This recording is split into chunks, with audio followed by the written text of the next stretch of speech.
Hello dears, welcome back. ഇന്ന് നമുക്ക് കർക്കിടകം സ്പെഷ്യലായിട്ടുള്ള മരുന്നുണ്ട എങ്ങനെയാണ് ഉണ്ടാക്കുന്നതെന്ന് കാണാം.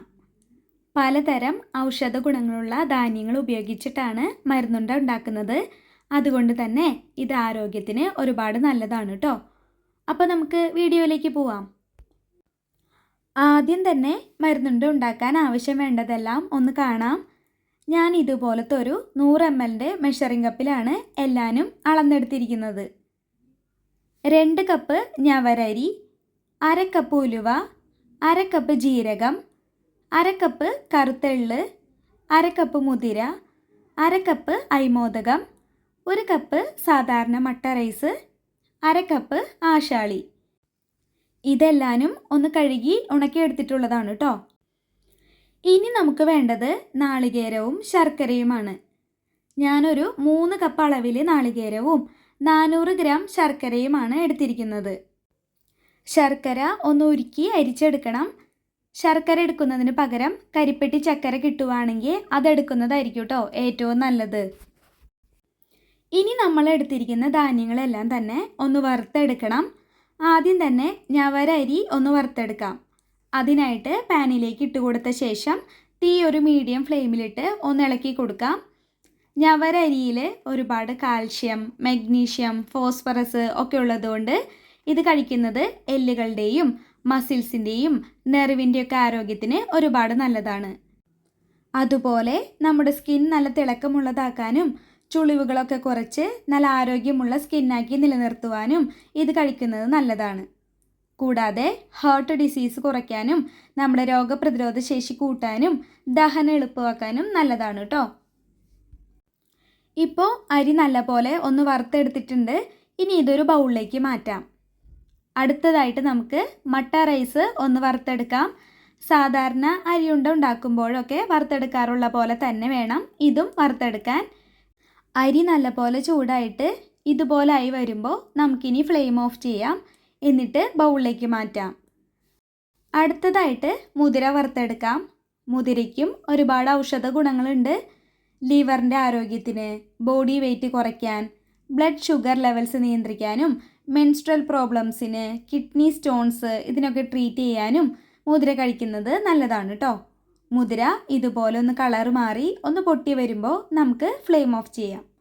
ഇനി നമുക്ക് ബൗളിലേക്ക് മാറ്റാം. അടുത്തതായിട്ട് നമുക്ക് ഉലുവ വറുത്തെടുക്കാം. തീ ഒരു ലോ ഫ്ലെയിമിൽ വെച്ച് വറുത്തെടുത്താൽ മതിയാവും. ഉലുവയിൽ പ്രോട്ടീൻസും ഫൈബേഴ്സൊക്കെ ഒരുപാടുള്ളത് കൊണ്ട് ഇത് ദഹനക്കേട്, നെഞ്ചിരിച്ചിൽ ഒക്കെ മാറാനും ഉയർന്ന കൊളസ്ട്രോൾ കുറയ്ക്കാനും ഷുഗർ ലെവൽസ് കൺട്രോൾ ചെയ്യാനും ഒക്കെ ഇത് കഴിക്കുന്നത് നല്ലതാണ്. ഉലുവ ഇപ്പോൾ ഒന്ന് വറുത്തെടുത്തിട്ടുണ്ട്. ഇനി ഇത് നമുക്ക് ബൗളിലേക്ക് മാറ്റാം. അടുത്തതായിട്ട് എള്ള് വറുത്തെടുക്കാം. എള്ള് ഒന്ന് നല്ലപോലെ ചൂടായിട്ട് പൊട്ടി വരുന്നത് വരെ ലോ ഫ്ലെയിമിലിട്ട് ഇളക്കി കൊടുത്ത് വറുത്തെടുക്കണം.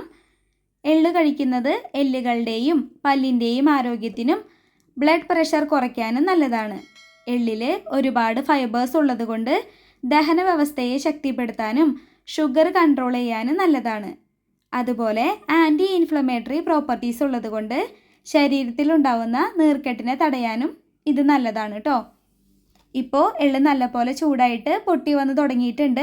ഇനി നമുക്ക് ഫ്ലെയിം ഓഫ് ചെയ്യാം. എന്നിട്ട് ഇത് ഒരു ബൗളിലേക്ക് മാറ്റാം. അടുത്തതായി അരിമോദകം ഒന്ന് ചൂടാക്കി വറുത്തെടുക്കാം. അസിഡിറ്റി, നെഞ്ചെരിച്ചിൽ, ഗ്യാസ് കെട്ടി വയറ് വീർത്ത് കിട്ടുന്ന അവസ്ഥ ഇതെല്ലാം മാറാനായിട്ട് അരിമോദകം കഴിക്കുന്നത് നല്ലതാണ്. കൂടാതെ ശ്വാസകോശത്തിൻ്റെ ആരോഗ്യം മെച്ചപ്പെടുത്താനും രോഗപ്രതിരോധ ശേഷി കൂട്ടുവാനും സന്ധിവേദന കുറയ്ക്കാനും ഇതിന് കഴിവുണ്ട്. ഇത് നല്ലപോലെ ഒന്ന് ചൂടായി കളറൊക്കെ മാറി വന്നിട്ടുണ്ട്. ഇനി ഇത് നമുക്ക് ബൗളിലേക്ക് മാറ്റാം. അടുത്തതായിട്ട് ജീരകം വറുത്തെടുക്കാം. ദഹന സംബന്ധമായ പ്രശ്നങ്ങൾ കുറയ്ക്കാനും ഫാറ്റ് കുറയ്ക്കാനും ഷുഗർ ലെവൽ കൺട്രോൾ ചെയ്യാനും ഒക്കെ ജീരകം കഴിക്കുന്നത് നല്ലതാണ്. ഇപ്പോൾ ജീരകം നല്ലപോലെ ചൂടായി വന്നിട്ടുണ്ട്. ഇനി ഇതും ബൗളിലേക്ക് മാറ്റാം. അടുത്തതായിട്ട് ആശാളി വറുത്തെടുക്കാം. ആശാളി കാണുമ്പോൾ കസ്കസ് പോലെ ഇരിക്കും. ഇതിൽ ഒരുപാട് പ്രോട്ടീൻ ഉണ്ട്. അതുപോലെ തന്നെ calcium, folic acid, vitamin A, B, C, E ഇതൊക്കെ ഉണ്ട്. ഇത് കഴിക്കുന്നത് ദഹനക്കുറവ്, അസിഡിറ്റി ഇതൊക്കെ മാറാനും ശരീരബലം വർദ്ധിക്കുവാനും രോഗപ്രതിരോധ ശേഷി കൂടുന്നതിനും നല്ലതാണ്. ഇതിപ്പോൾ നല്ലപോലെ ചൂടായിട്ട് പൊട്ടി വന്ന് തുടങ്ങിയിട്ടുണ്ട്. ഇനി ഇതും നമുക്ക് ബൗളിലേക്ക് മാറ്റാം. അവസാനമായിട്ട് ഇനി നാളികേരം ഒന്ന് ചൂടാക്കി എടുക്കാം. നാളികേരത്തിലെ ജലാംശം ഒന്ന് പോയി കിട്ടുവാനാണ് നമ്മൾ ഇതുപോലെ ചൂടാക്കി എടുക്കുന്നത്.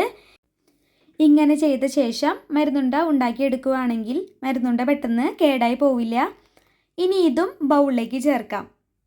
ഇപ്പോൾ എല്ലാനും ഒന്ന് ചൂടാക്കി വറുത്തെടുത്തിട്ടുണ്ട്. ഇനി ഇതെല്ലാം തന്നെ ഒന്ന് പൊടിച്ചെടുക്കണം. അതിനായി ഈർപ്പമില്ലാത്ത മിക്സിയുടെ ജാറിലേക്ക് കുറേശ്ശെയായി ഇട്ട് കൊടുത്ത ശേഷം ഒന്ന് പൊടിച്ചെടുക്കാം. കണ്ടോ, ഇതുപോലെ ഒന്ന് പൊടിച്ചെടുത്തിട്ടുണ്ട്. ഇതുപോലെ തന്നെ എല്ലാതും ഒന്ന് പൊടിച്ചെടുക്കാം. ഇപ്പോൾ എല്ലാം പൊടിച്ച് റെഡിയാക്കിയിട്ടുണ്ട്. ഇനി ഇതിലേക്ക് 1 ടീസ്പൂൺ ചുക്കുപൊടി ചേർത്ത് കൊടുക്കാം. കൂടെ തന്നെ 1 ടേബിൾ സ്പൂൺ അളവിൽ നെയ്യ് കൂടി ചേർത്ത് കൊടുക്കുന്നുണ്ട്. ഇനി ഒന്ന് മിക്സ് ചെയ്ത ശേഷം ഉരുക്കി അരിച്ചു വെച്ചിരിക്കുന്ന ശർക്കരപ്പാനി കുറേശ്ശെയായിട്ട് ചേർത്ത് കൊടുക്കാം. എന്നിട്ട് ഇളക്കി കൊടുത്ത് മിക്സ് ചെയ്തെടുക്കണം. ഇനി കൈകൊണ്ട് നല്ലപോലെ ഒന്ന് കുഴച്ചെടുക്കാം. ഇപ്പോൾ നല്ലപോലെ ഒന്ന് കുഴച്ചെടുത്തിട്ടുണ്ട്. ഇനി ഇത് ഒന്ന് ഉരുട്ടിയെടുക്കാം. നിങ്ങൾക്ക് ഇഷ്ടമുള്ള പോലെ കുറച്ചുകൂടെ വലുതാക്കിയോ ചെറുതാക്കിയോ ഉരുട്ടിയെടുക്കാവുന്നതാണ് കേട്ടോ. ഞാനിപ്പോൾ ഈ ഒരു വലിപ്പത്തിലാണ് ഉരുട്ടിയെടുത്തിട്ടുള്ളത്. ഇനി ഇതുപോലെ തന്നെ എല്ലാനും ഒന്ന് ഉരുട്ടിയെടുക്കാം. ഈ ഒരു അളവ് വെച്ച് ഏകദേശം 22 എണ്ണത്തോളം മരുന്നുണ്ട ഉണ്ടാക്കാൻ പറ്റും. ഒരുപാട് ഔഷധ ഗുണങ്ങളുള്ള മരുന്നുണ്ട കഴിക്കുന്നത് ശരീരബലം കൂട്ടാനും രോഗപ്രതിരോധ ശേഷിയും ആരോഗ്യപരമായ ശരീര ഗുണങ്ങൾ വർദ്ധിപ്പിക്കാനും ഒക്കെ സഹായകരമാണ്. അപ്പോൾ ഈ കർക്കിടക മാസത്തിൽ എല്ലാവരും മരുന്നുണ്ട ഇതുപോലൊന്ന് ഉണ്ടാക്കി നോക്കിക്കോളൂ. ഉണ്ടാക്കി നോക്കി കഴിച്ചിട്ട് ഫീഡ്ബാക്ക് അറിയിക്കണേ. അതുപോലെ റെസിപ്പി ഇഷ്ടപ്പെട്ടെങ്കിൽ എൻ്റെ ചാനലൊന്ന് സബ്സ്ക്രൈബ് ചെയ്ത് സപ്പോർട്ട് ചെയ്യുമല്ലോ. അപ്പോൾ അടുത്തൊരു റെസിപ്പിയുമായിട്ട് നമുക്ക് വീണ്ടും കാണാം. അതുവരേക്കും ബൈ ബൈ. Thank you.